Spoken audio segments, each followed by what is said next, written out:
BCS বা সরকারি চাকরি, যেটা মধ্যবিত্ত, নিম্ন মধ্যবিত্ত সবারই একটা স্বপ্ন, কারণ এটাই হচ্ছে আমাদের পরবর্তী প্রজন্মের একটা টার্নিং পয়েন্ট। আজকে আমি যদি একটা বিসিএস ক্যাডার হই, আমার চারিপাশের মানুষ, আমার পরিবেশ, আমার যে পরবর্তী ভবিষ্যৎ, পরবর্তী প্রজন্ম থাকবে, সেটার জন্য কিন্তু এটা খুবই একটা বেনিফিট এবং খুবই ভালো একটা বিষয়। সম্পূর্ণ পরিবারের জন্য একটা টার্নিং পয়েন্ট, একটা দেশের জন্য একটা মোটিভেশন।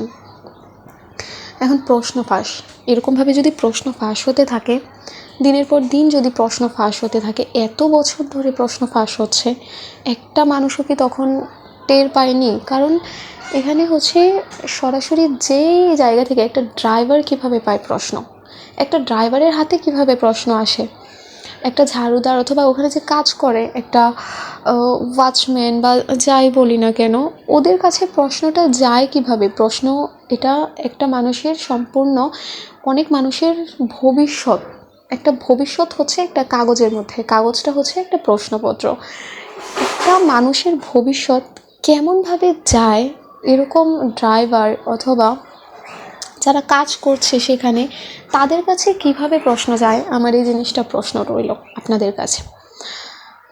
আর ছেলে হোক বা মেয়ে হোক, আমি মেয়ে তাই বলে কি স্বপ্ন থাকতে পারে না? অথবা যে ছেলে আছে, অনেকেই আছে যারা নিজের পরিশ্রমে, কিন্তু আমি এখন যে বিষয়টা দেখছি, 56% কোটা, তারপর হচ্ছে ধরলাম 56% কোটা, অনেক মেধাবী শিক্ষার্থী, অনেক মেধাবী যে স্টুডেন্টস রয়েছে, যারা ছাত্র ছাত্রী রয়েছে, তারা কিন্তু নিজের মেধার ন্যায্য মূল্য পাচ্ছে না।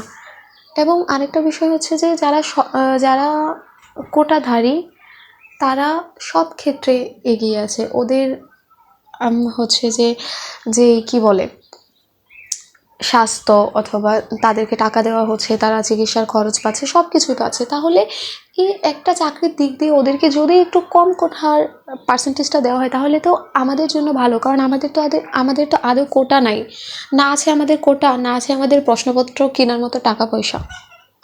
আমরা একদম গরিব ঘরের সন্তান, আমরা কোনো মতে পড়াশোনা করতে চাই, পড়াশোনা করে আমরা ভালো কোনো কিছু করতে চাই।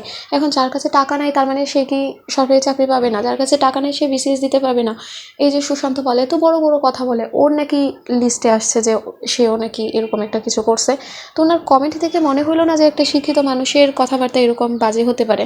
তো যাই হোক, আমি চাই যাতে হাইকোর্ট অথবা যে আছে ওনারা হচ্ছে বিষয়টা আবার বিবেচনা করুক।